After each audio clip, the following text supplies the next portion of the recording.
Deməli, ƏDV nə zaman meydana gəlir? ƏDV bir istehlakçı vergisidir və nə zaman meydana gəlir? Adətən ƏDV mal alışı, idxalı və mal satışı, ixrac zamanı meydana gəlir. Yəni ƏDV təkcə alışda deyil, ixracda da var. Sadəcə bizdə mütləq, demək ki, əksəriyyət mallar, demək ki, hamısı hələ ki, ixracı artırmaq üçün, stimullaşdırmaq üçün 0 dərəcəli ƏDV ilə. Ancaq idxalla bağlı olaraq isə əksər mallarda ƏDV məsələsi var. Azad olanlarda var. Biz bu dərsimizdə orada keçmirik. Bizim əsas işimiz nədir? Görək bu ƏDV-nin müxabirləşməsi necə baş verir? ƏDV bilirik ki, ƏDV tutulan satış dövriyyənin hesablanmasıdır, əvəzləşdirilməsidir, həmçinin ödənilməsidir. Bəyannamə tərtib olaraq alt bölmələrdən ibarət. Deməli, tutulma, əvəzləşdirilmə, ödənilmə, bir də bəyannamə tərtibi.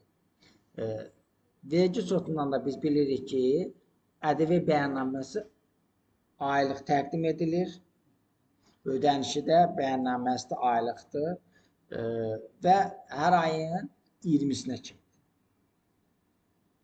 Və qanunla da bilirik ki, 18%.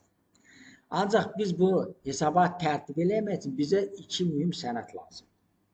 Bir, kreditor borclar haqqında sənəd lazımdır, bir də debitor borclar haqqında sənəd lazımdır. Səbəb nədir? Bu ikisi arasında fərq bizə əvəzləşdirmək üçün lazımdır. Kreditor borc haqqında, kreditor borc nədir? Xidmət alışı və satışı zamanı, bəli, xidmət alışı zamanı mənim qarşı tərəfə verəcəyim, ödəyəcəyim məbləğ kreditor borc. Debitor borc nədir? Tam tərsinə. Mən burada satıcı mövqeyindən idim. Xidmət və mal satan zaman mən qarşı tərəfdən alacağımla bağlı olan bir məbləğdir. Alacaqla verəcək arasında məbləğ isə bizə gələcəkdə əvəzləşdirmə hüququ verəcək. Ya mən dövlətə artıq ödəyəcəm, qarşı tərəfə artıq ödəyəcəm, ya da alacam dövlətdən. Dövlətdən almaq ancaq adətən artıq ödəmə şəklində olur. Verəcəksə çatmırsa mən dövlət ödəyirəm. Çünki ƏDV bu həftə alacağın yer növbəti dövrdə hesabat təqdim edilir, onsuz silinəcək. Avtomatik olaraq silinəcək. Deməli bizə kreditor borclara nə üçün lazımdır? Kreditor borc bizə əvəzləşdirmək üçün lazımdır. Çünki niyə? Mən alış dövriyyəsi üçün lazım. Kreditor bizə əvəzləşdirmək üçün lazım. Tam tərsinə, debitor borc isə bizə öhdəliyin hesablanması üçün lazım. Mənim nə qədər ödəməliyəm? Bu bizə debitor borc bu suala cavab verir. Kreditor borc da bizə o suala cavab verir ki, mən nə qədər əvəzləşdirə bilərəm? Çatışmayan hissəsində cibimdən ödəyim. İki sənəd, yəni iki sənəd ikisi də hazır olmalı ki, biz ƏDV hesabatını təqdim edə bilək. ƏDV-nin dövriyyəsinin hesablanması, biz bilirik ki, ƏDV kassa metodu əsasında. Yəni, nəqd pulla bağlı debitor borclar hesablanarkən, debitor borclar bizə ƏDV dövriyyəsini hesablanması üçün, məbləği hesablanmaq üçün önəmli deyil. Bəyannamə üçün önəmlidir, amma dövriyyə üçün önəmli deyil. Yaxşı, bizə hansı hesablar lazımdır?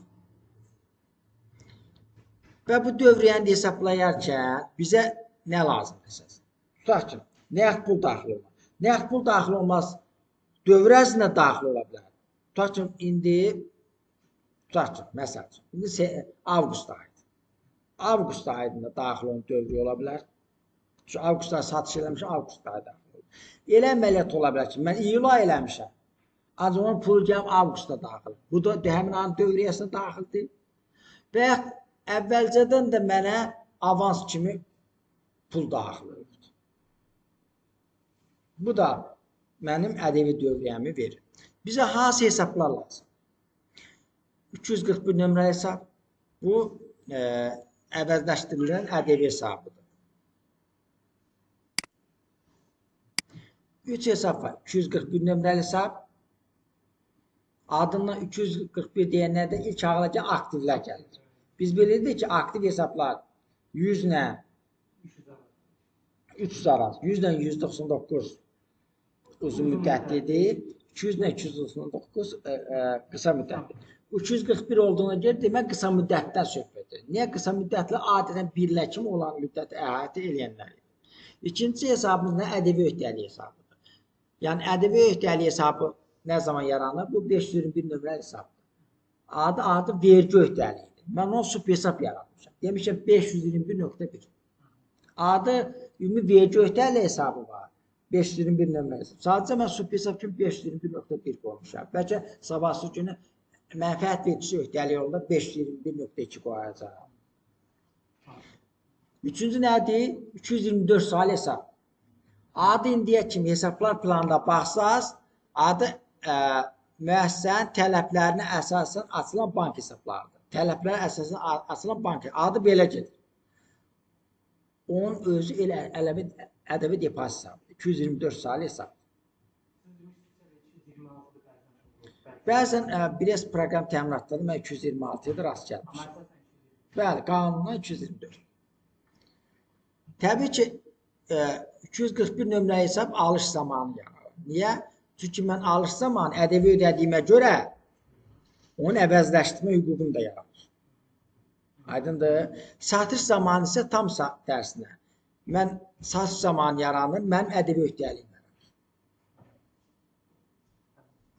İkisi arasında fərq isə bizə yəni gələcəkdə əvəzləşdiriləcək məbləği verəcək. 224 saylı hesab isə bank hesabıdır. Niyə? O pul, bax, 221 kassadır, 223 bankdır, 224-də tələblər əsasən açılan bank hesabı. Sadəcə pul vəsait hesabı, sadəcə məhdudiyyətli pul vəsait hesabı. Biz onu istədiyimiz an kiməsə ödəyə bilmərik. 3 yerə ödəyə bilərik. Biz onu qarşıda nəzərdən keçirəcəyik.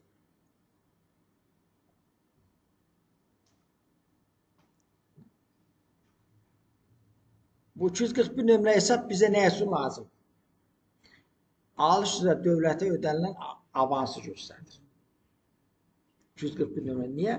Yəni, mənim o zaman əvəzləşdirmə hüququm yaranır ki, mənim, yəni, əksinə, yəni, mənim alış eləmişəm, mən deyirəm ki, alış eləmişəm, ödəmişəm. İndi ödəmişəm, satanda malımı qaytar geyir. Yəni, ödədiyim ədəbiyyən qaytar geyir.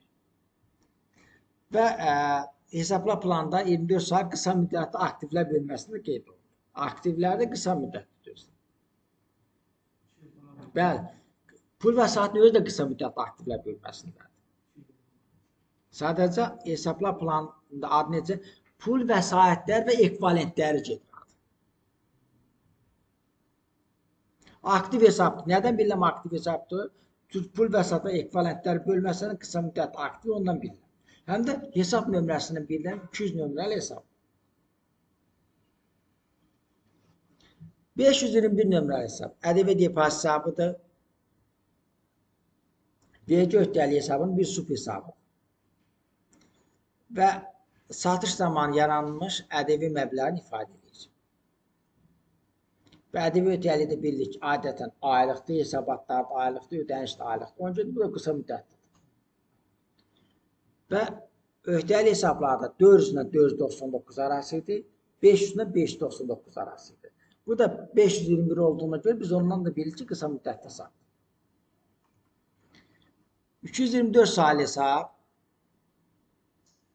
ifadə elədiyimiz kimi yenə nədir? Ədəbi depozit hesabıdır. Digər adı ilə 224 saylı hesabın orijinal adı, əsl adı necə gedir? Tələblər əsasən verilən digər bank hesabları gedir. Və ədəbi ödəyiciləri üçün açılır. Ya bunu avtomatik bizim açmamız, verginin özü avtomatik onu açır. Sadəcə vahid bir xəzinə hesabı da vahid dövlətin bir hesabı. Yəni hesab deyəndə elə demək deyil, ancaq onu bank aça bilər. Bildinmi? Bir texnik olaraq bir şeydir. Onu dövlət açır. Yəni vahid hesablaşmaları həyata keçirmək üçün. Aktiv hesabdır və dövlətdəki bank hesabı mahiyyət. Elbə ki, mənim dövlətdə bank hesabım var. Bankda yoxdur, dövlətdə var. Niyə? Dövlət vasitəsilə olan ödənişləri, ədəbi ödənişləri həyata keçirmək üçün.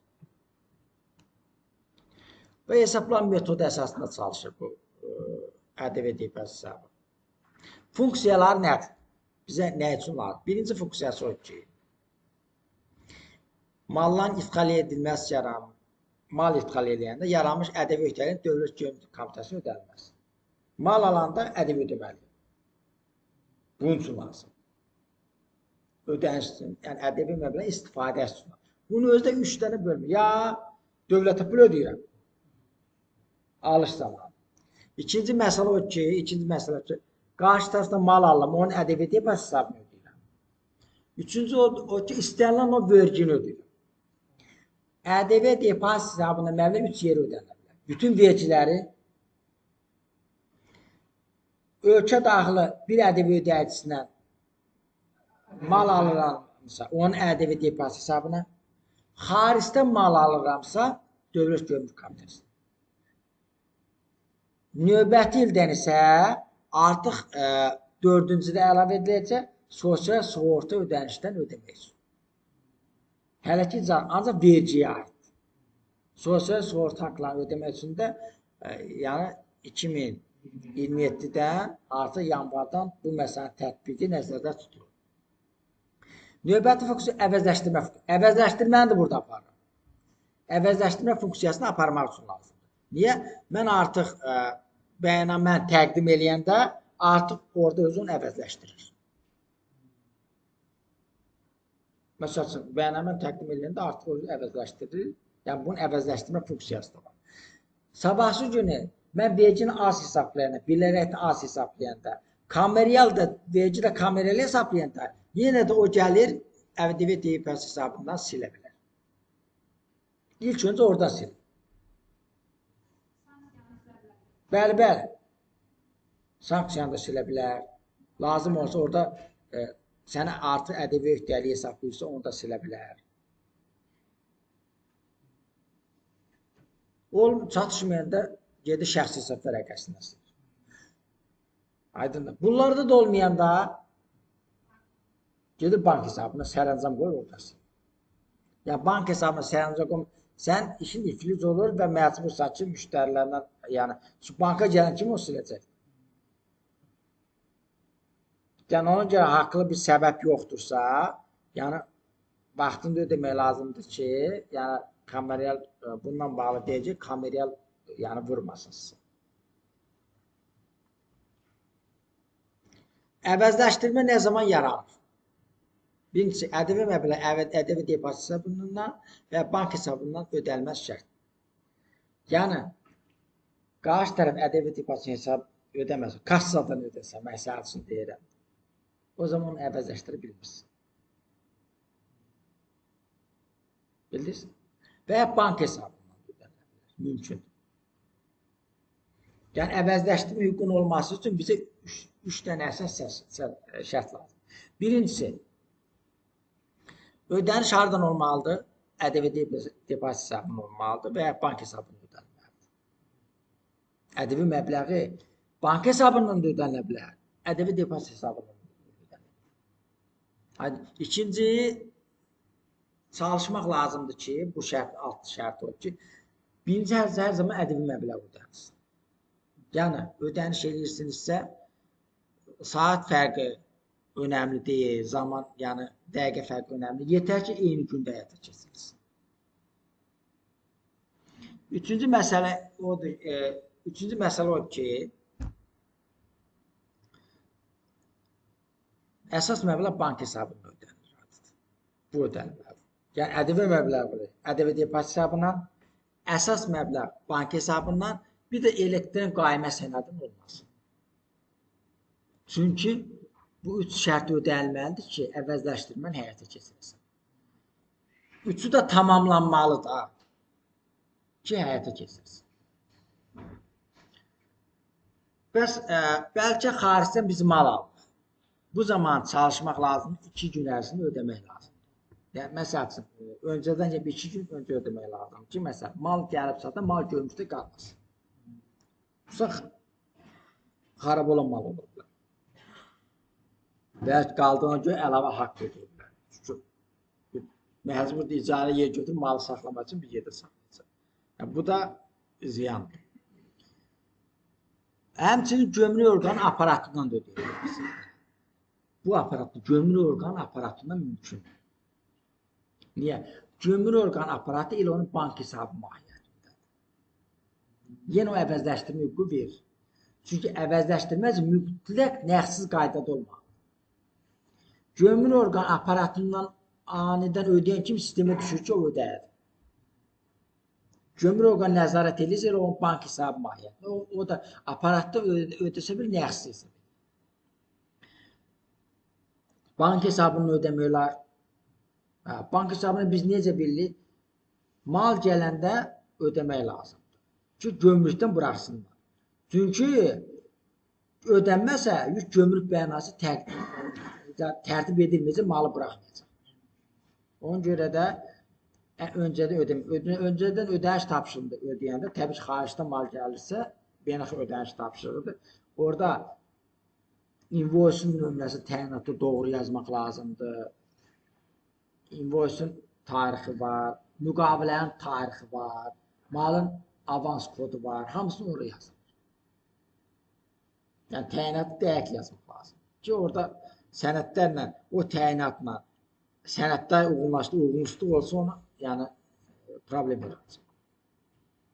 Kart hesabını ödeyə bilər. Kart hesabı özdə bank hesabıdır. Sadəcə karta bağlı, o qədər. O birisi karta bağlı deyil, bu karta bağlı. Yəni, niyə hamısının hesab kodu var? Biznes kartınız olsa, gedirsiniz, ödürsünüz. Kartla ödəyən kimi avtomatik qaydada həyata keçir. Ancaq bank hesabının olanda 2 günə gedib çıxar. Xüsusən altı bazara düşəndə məsələ nəzərə almaq lazım. Bəli. Məsəl üçün, mal 5-ci gün gələcəksə, bunun 3-cü gününü ödəmək lazım, 2-ci gününü ödəmək lazım. Sən 5-ci gününü ödəyəcəksən, 4-cü gün çatmayacaq, gedib 1-ci günə çıxa bilər. Mal 4 gün qalar gömrükdə. Həmçinin ƏDV deyibə. ƏDV depozisiyanın pul varsa orada ödəmək lazım. Niyə? Sən onsuz ƏDV depozisiya başqa yer istifadə edə bilmirsən. İlk öncə varsa oradan ödəyirsən, çatışmayan qədər də bank hesabı. Son anda fövqəladə vəziyyətdə belə bir şey olmasa nə etmək olar? Gedəsən kartdan tez ödəyəsən, malı gömrükdən çıxartmaq üçün. Siz ƏDV depozisiya hesabına pul qalıbsınız deyin, niyə onu? Xüsusi bir halda yoxsa, başqa bir maliyyə planlaşdırması eləməmişsinizsə, niyə onu gəlib kartda öz nəqd pulunuzunu ödəyərsiniz? Onsuz ƏDV depozisiya nəqdləşdirə bilmirsiniz. ƏDV depozisiya nəqdləşdirmək olmuyor, yoldaşlar. 3 yeri ödəyə bilərsiniz. Nəyəcə deyim? Qarşı tərəfin ƏDV depozisiyasına, gömrüyə, bir də bütün vergi növlərinə. Nəqdləşdirmə funksiyası yoxdur. Bank hesabı, məhdudiyyətli bank hesabı deməkdir, ƏDV depozisiya hesabı.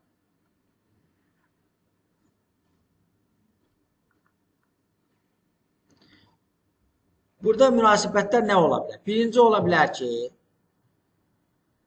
bizim büdcəyə ödənilməli ƏDV ilə büdcəyə ödənilmiş ƏDV arasında fərq sıfıra bərabər olur. Yəni, nə deməkdir? Satış ticarət əlavəsi alış ticarət əlavəsinə bərabərdir. O zaman mənim öhdəliyim yaram. Mən, yəni, başa-baş sıxıram. İkinci odur ki, büdcəyə ödəniləcək qalıq ƏDV olur. Bu zaman mənim satış ticarət əlavəm, alış ticarət əlavəmdən çoxdur. Yəni, mənim daha çox mal satmışam, amma daha çox mal almışam. Deməli, onun üstəliyirsə, mənim nəyimi öhdəliyim yaram? Qarşı tərəf pul ödəməli. ƏDV öhdəliyim yaram. Üçüncü variantda o ki, tam tərsinədir. Tam tərsinədir, satış ticarət əlavəm alışından çoxdur. Mən çoxlu mal almışam. Mal almaq nə demək? Çox ƏDV ödəmişəm.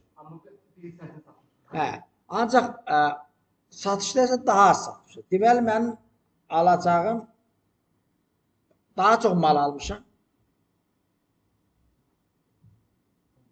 Daha az da məsələn satmışam. Bunlar arasında fərq də mənə verir. Bu zaman mənim büdcədən alacağım yarar. Sadəcə orada artıq ödəməm yarar ki, mən büdcəyə pul ödəmirəm. Dövlətin mənə verəcəyi yarar. Nümunə üzərində necə baxaq buna? Fərz eləyək ki, alış 1000 manatlıq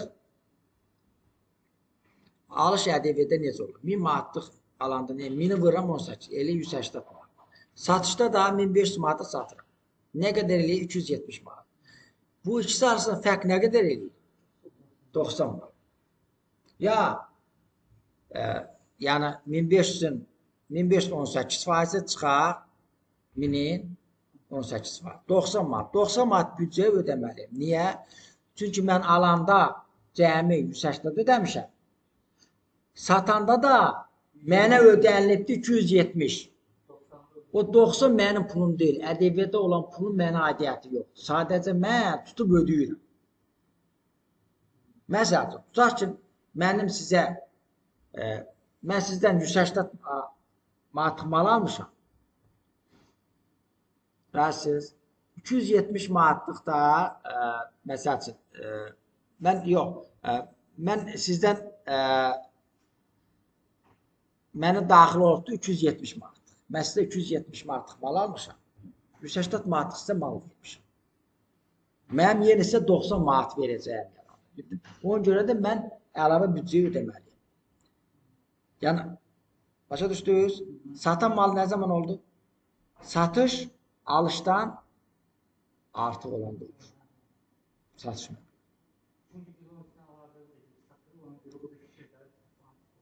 Məsələ odur ki, mən mal alanda 180 manatlıq mal almışam. Qarşı tərəfdə. 270 manatlıq da tam tərsinədir. Məsələn, mən satmışam. Bunlar aslında fərq odur, mən büdcəyə 90 manat verməliyim. Bu birinci variant. Və burada ifadə elədiyimiz variant. Satış dövriyyəm, alış dövriyyəmdən artıqdır. Yəni, dövlət deyir ki, sən tamam 180 manat verəcək, sənə veriləsidir. Amma sənə 270 verir. 90-ın sənə aidiyyəti yoxdur, ödə geçsin. İkinci variant nədir? Tam tərsinədir. Alışda 180 manat olur.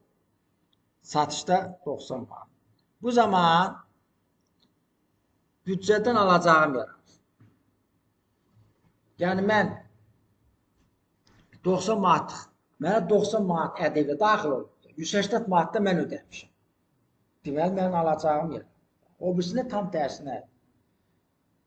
Mənə 270 manat gəlmişdir. Mən 180 manat ödəmişdim. Alacağım yaran elə demək deyil o mənim bank hesabıma qayıdır. Sadəcə o da alacaq kimi görünür. Mən sabah gün hesabat təqdim edir, oradan sil və ya orada istifadə edir. Üçüncü variant, əsas 2-dir, üçüncü ehtiyac, üçüncü deyim 0-0-dır da, yəni başa-baş çıxanda. İndi bir də nümunə göstərim, indi bunun müqaviləşməsi olacaq. Birinci o ki, tutaq ki, Alfa şirkəti, ticarət məşğul olan bir şirkətdir. Bu şirkət beta istehsal müəssisəsindən pulunu bir ay ödəmək şərti ilə 1000 manat AZN-lərdən mal almışdır.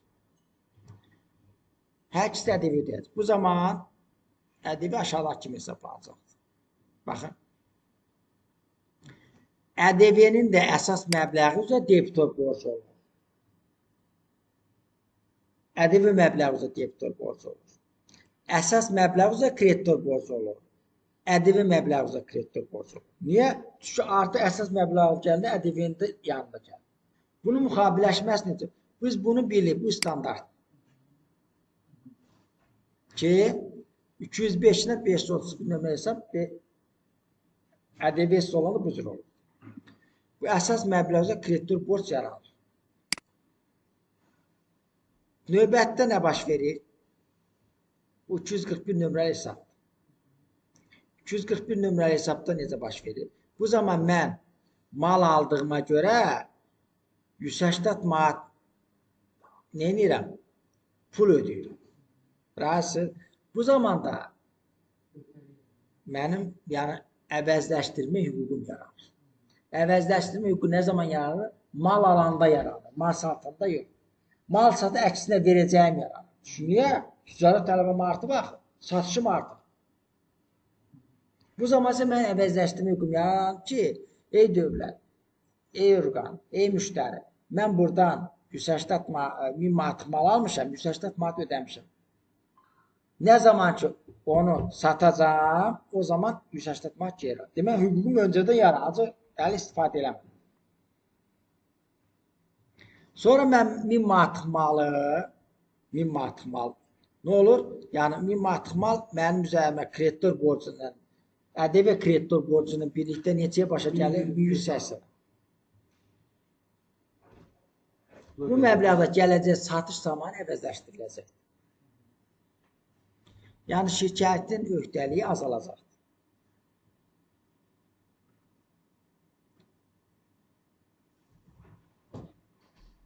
Bəs ƏDV depozit hesabının artırılması mənbələr har ola bilər? Ümumiyyətlə, bunu izah edeyim. ƏDV depozit hesabının artırılması mənbələri. Ya alıcının, bəlkə ƏDV depozit hesabınızda pul yoxdur. Hardan ata bilərsiniz? Birinci o ki, alıcının bank hesabından ola bilər. Öz bank hesabına götür, ƏDV depozit hesabına pul atır. Çünki onun başqa artırmaq yeri yoxdur. Çünki ikisi də bank hesabı mahiyyətində. İkincisi, satırsansa qarşı tərəfə sən ƏDV ödəməli, o öz ƏDV hesabına sən ödəyir. Artırma mənbəyi. Bir də satış zamanı alıcının bank hesabından satsın ƏDV depozit hesabına da ödənilə bilər. Öz ƏDV hesabından ödəməz, bank hesabına ödənilir. Üçü də bank hesabı. Yəni ƏDV depozit hesabımızda bunlardan ya öz alfa şirkəti, ya alfa şirkəti, məsəl üçün, öz bank hesabı götürür, öz ƏDV depozit hesabına pul atır, ya beta şirkətinin onun ƏDV depozit hesabına pul gəlir, ya da beta şirkətinin bank hesabına pul gəlir. Yaxşı, bunun əvəzləşdirilməsi necə baş verir? Baxın, bura kimi biz keçdik. Əvəzləşdiriləndə nə edirik? Artıq əvəzləşdiriləndə, bax, alış üzrə əsas ƏDV məbləğinin ödənilməsi. Biz ilk öncə ödəyəlim. ƏDV depozitinin bir məsələ var. İlk öncə sistem debitor və kreditoru yaradır. Siz niyə yəni ƏDV depozit hesabının müxabiləşməsini, yəni bəyannamənin tərtib eləmədi? Hansı sənəd lazım? 2 sənəd lazım idi. Nə lazım idi? Biri lazım idi. ƏDV kreditor borc cədvəli, bir də debitor borc cədvəli. Bunları eləmək üçün bizə nə lazım? O 3 şey eləmək üçün. İndi bunun burada biz tətbiqinə baxırıq. Nədir məsələ?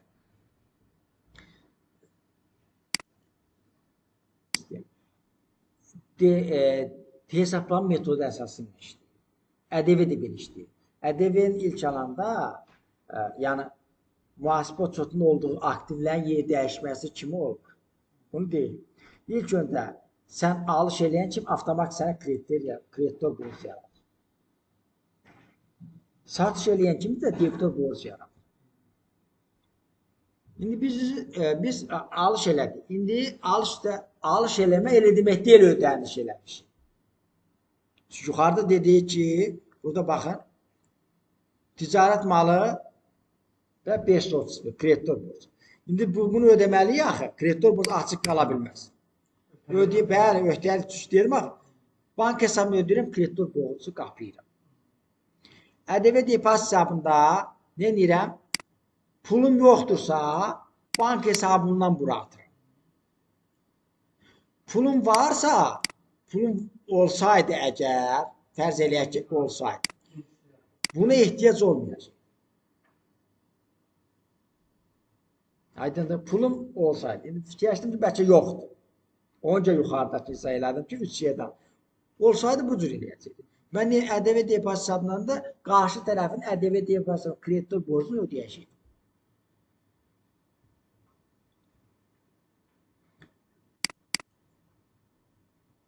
Bu oldu hansı əməliyyatla bağlı? Alış əməliyyatının ödəlməsinə bağlı. İkinci, fərz eləyəm ki, indi mən 1000 manatlıq mal almışam. O aldığım malın 900 manatlıq hissəsini satıram. Təbii ki, mən onu 2000-ə satıram. Ticarət tələbəmi bu. Bu zaman necə olacaq əməliyyatlar? Bu zaman mən satanda mənim nəyimlə yaranacaq? Debitor borcum yaranacaq, sistem avtomatik debitor, bu alacağım yaranacaq. Onca debitor borc hesabatı və ya kreditor borc hesabatı tərtib elədi. 2000 alacağım yaranır. Ancaq yazılım satışdan gəlir. Həm də 360 manat 2018 var. Mənim ƏDV alacağım yaranacaq. Debitor borc ƏDV alacağım. Alacağım da yaranda avtomatik öhdəliyim də yaranacaq. Yəni debitor borc öhdəliyindən birbaşa əlaqəlidir. Niyə? Çünki mən artıq alıramsa, sabahsı günü o öhdəli o demək ki, mənim öhdəliyim yaranır. Niyə? O aldığım pulun mənə aidiyyəti yoxdur. 360. Ya onu əvəzləşdirəcəm, ya da ki, onu dövlətə qaytaracaq. ƏDV-də alınan pulun bizə aidiyyət. Biz burada vasitəçiyik. Elə bir ki, bax, mən alıram, əvəzləyirəm. Hamı alır, əvəzləyir. Ticarət məsələ əvəzləyə gedir. Axırıncı ki, istehlakçı var, onu əvəzləyə bilmir. Çünki ona görə əvəzləyə bilmir ki, onun belə bir yəni əvəzləmə hüququ yaranmır. Çünki o onu istehlak məqsədi üçün alır, satmaq məqsədi üçün alır. Satış, alış olmalıdır ki, ƏDV olsun. Onun üçün ağırlığın, ağrısın, acısın son istehlakçı çəkir. O əvəzləşdirə bilmir. Bəli. Onun üçün onun istehlakçı, ƏDV istehlakçı vergisi deyil. Tamam, biz burada neylədik? Hesabladık. ƏDV demədə. Hesablanması nəyin əsasında olur? Debitor və kreditor sənəd əsasında olur. Ödəlməsi də eyni qaydada. 900 manatlıq mal satdığı üçün Alfa şirkətinin ticarət mal hesabı bu qədər azaldı.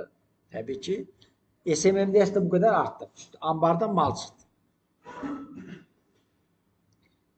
Bir ay sonra almaq şərti ilə satdığına görə də debitor borcu cəmi 2360 manat oldu. 2000 əsas məbləğ, 360-ı ƏDV məbləğ. Arada yaran 360 manat Alfa şirkətinin öhdəliydi. Çünki niyə? Bu pulu dövlətə ödəməyə məcburdur. Ona görə öhdəliydi. Ya cibindən ödəməlidir, ya da dövlətdən alacağı yaranmalı demək ki, mənim alacağımla sil geçsin. Fərz elə ki, alacağı yaranmasaydı, nə olacaqdı? Ödəməlidir. Ödəniş olanda necə olur? Debitor borc sıfırlamaq üçün nə edir? Onu əks yazılış verir. Orada debitor borc haradaydı? Debetdəydi. Burada nədədir? Kreditdədir. Onu sıfırlayıram. Nəyə çevirirəm? Bank hesabına çevirir. Pul daxil olur. Pul daxil olması nə demək? Avtomatik yəni pul vəsat çevrilməzdir. Əməliyyat indi baş versə, hətta indi 10 dəqiqə sonra ödəniş də olsa, yenə fərqi yoxdur. Bu əməliyyat debitor, kreditor üzərindən. Burada şərt deyil ki, 5 gün keçsin. Sistem debitor, kreditor üzərindən işləyir.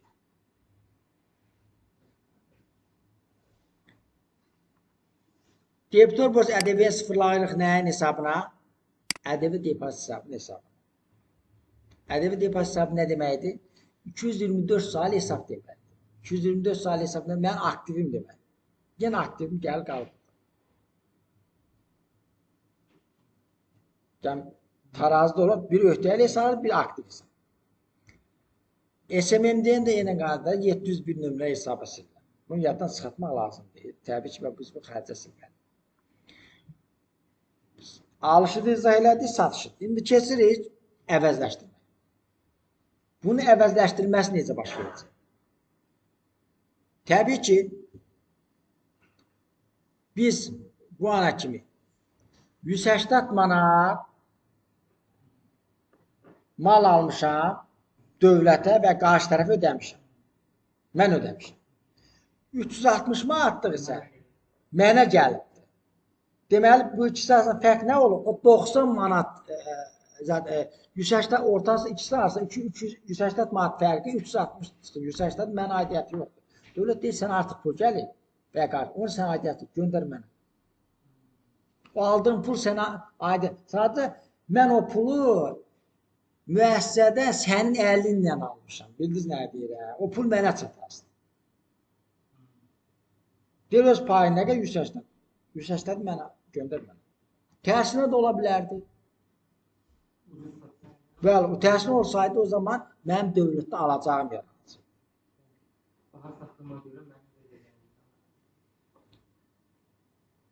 Əvəzləşdirilən ədəbi hesabına əks müqaviləşmə verilir. Niyə? Çünki ilk öncə mən əvəzləşdirdiyimi əvəzləmələ, sonra o birisinə keçməliyim. Ki, mənə yəni, əvəzləşdirməni ver. Niyə? Mənim bu qədər səndə malım var. Onu sıfırlaya, sonra o birisinə baxar ki, mən sənə ödəməliyim, yoxsa yox. Yoxsa yenə səni mənə verəcək. Necə sıfırlayırıq? Əvəzləşdirilən ədəbini əks yazılış verirəm. 180 verirəm, nə edirəm? Ədəbi öhdəliyimi sıfırlayırım. Aydındır. Çünki orada 180 manatım vardı. Əvvəlcədən var idi. 1000 manatlıq malın 180 yaranmışdı. Qalmışdı orada. İndi dövlət deyir ki, sən 360 gəlibdir. O 180 qaytar var.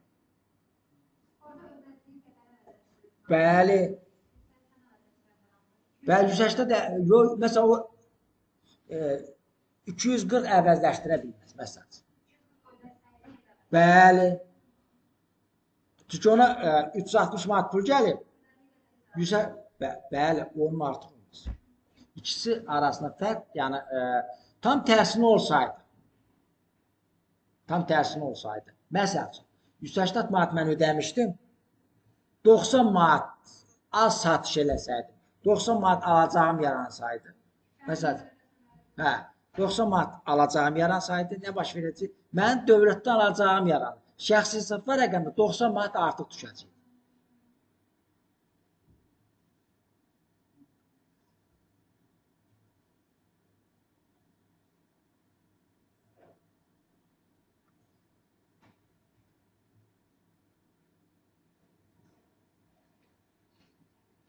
Burada görürsünüz, yəni bu 180 manat ədəbi depozitdən ödədi. 360 gəl bax. 180 manat da çatmır. Əlavə ödəməli. Onu hardan ödəməliyəm? Bax, mən dövlət nə qədər ödəməliyəm? 360. 180 manat əvəzləşdirirəm. Deyirəm, bax, mənim sənin mənə verəcəyim var, 180-də 341-dən sillər. Dövlət deyir, sildiyin, hələ 180 ödəməlisin. 180-də ədəbi depozit hesabını ödəyirəm. Sıfır başa baş olmalıdır, sıfır olmalıdır, bildiniz.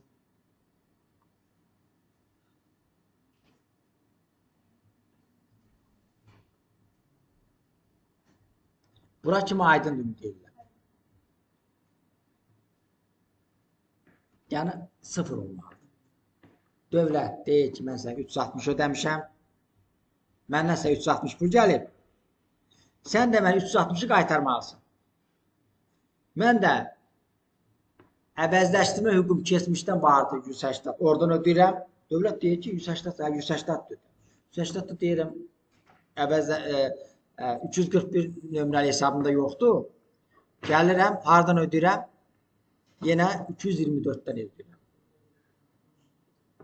Hətta 224-də olmasa, məsəl üçün deyirəm də, gedib bank hesabından 223-dən ödəyir. Ama sonra o kendi hesabı da əvəzləşdirir. Mesela 360 manat məndəki ədəbi depozit hesabı var. Məndəki 360 manatlıqdakı ədəbi depozit hesabı. Gördünüz, bəyə yazmışam ki, bank hesabından ödənilə bilər.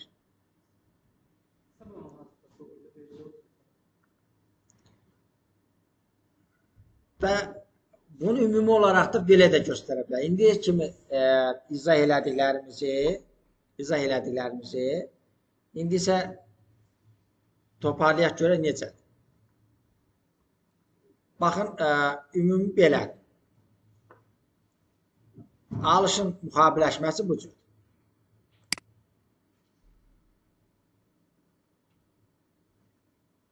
Alışın müqabiləşməsi bu cürdür.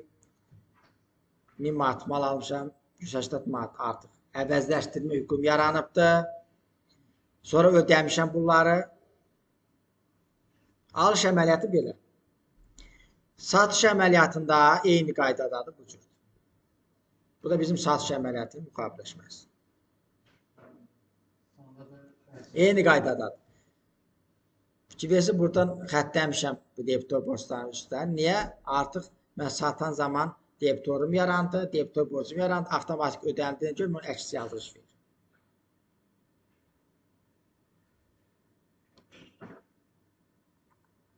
Növbəti isə əvəzləşdirmə prosesidir.